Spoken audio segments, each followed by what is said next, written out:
Hi guys, this is Tobias, DL3 MHT with another 10-minute video. So set the egg timer to 10 minutes and see if we can make it this time. So as you might know, a while ago I've built this elevated ground plane from scrap parts, and well, there's really nothing to it. It's just a few wires and a PL259 connector. Maybe let me get a quick drawing so that you remember what an elevated ground plane is, and get the exposure right like this. Okay, so simple thing, 7-meter Spiderpole or any other fiberglass pole that you have laying around. Well, one wire goes up, 3 radials for the ground elements, a few wires to spread them out to roughly 45 degrees, coaxial cable connected to the middle. Okay, and as you can see, when you look at this, this is really just using scrap parts, and if I clamp it with some removable cable tiles to the pole, it will start scratching. So I printed a small adapter on the 3D printer, which looks like this. So basically just a small ring to hold the PL259 connector, a little bit of a guide. It slides over the Spiderpole, has the right diameter so that it ends up on the right element and doesn't slide down too low. So yeah, I will just try to replace the connection here now. Mount this thing, and maybe I have a short video how it looks mounted to the pole when it stops raining here. At the moment the weather is disgusting, so ideal for some work in the shack. So let's get going. I'll probably make this a time lapse now if it gets too boring. Okay, and I got myself a few dodgy screwdrivers to unmount this thing.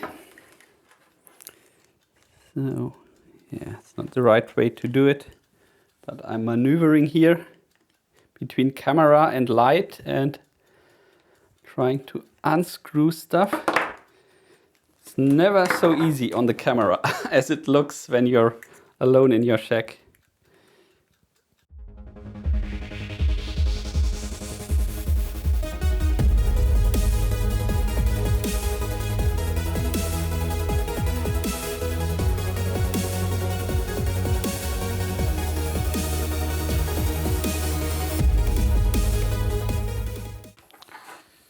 So now the question is how to mount my 3D printed part. Option 1, like this. Option 2, like this. But as I need contact for the radials, I guess I mount it like this so that the 45-degree phase here for the nut does not harm the contact. So I guess I'll mount it like this and put the radials on. Of course I need different screws now, which I got from the hardware shop. Don't buy screws in a pack of 10 like I did. I'm not commenting about the firm, it's just usually, yeah, if you just need a few, yeah, you should buy always 100 or something, but this is all what they had. I need some scissors.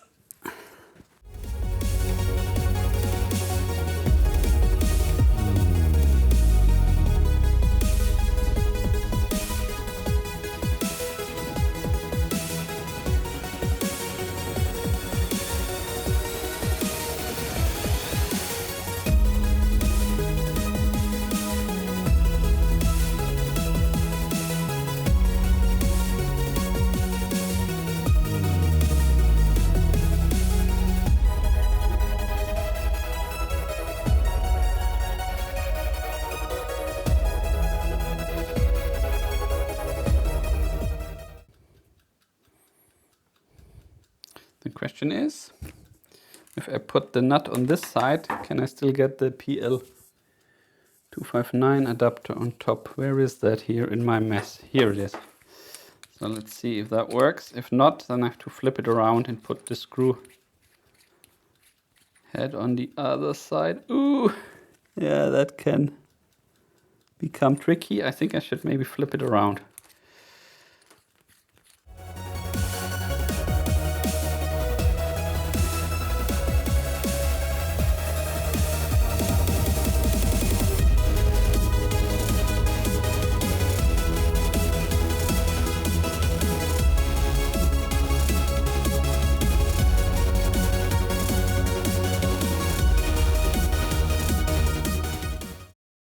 Well, you get the idea. It looks like this then in the end. Here comes the spider pole, and that avoids scratching the pole from the PL259 connector.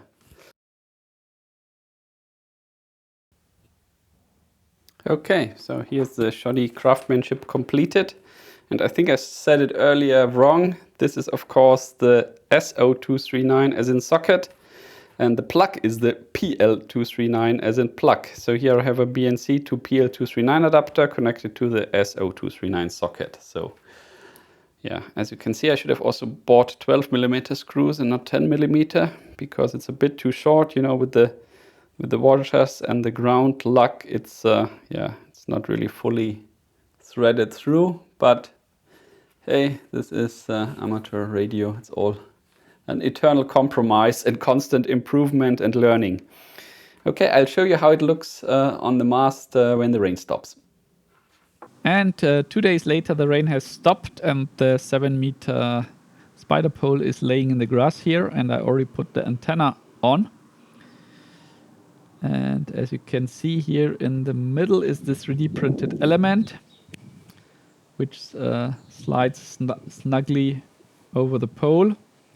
And maybe I have to make the diameter a little bit wider and put some felt underneath, because I'm not sure if this is less scratchy, less damaging to the pole than the bare metal of the SO239 connector. And yeah, I mean, on the top there's just the antenna element fixed to the tip of the pole and wound around the pole a few times.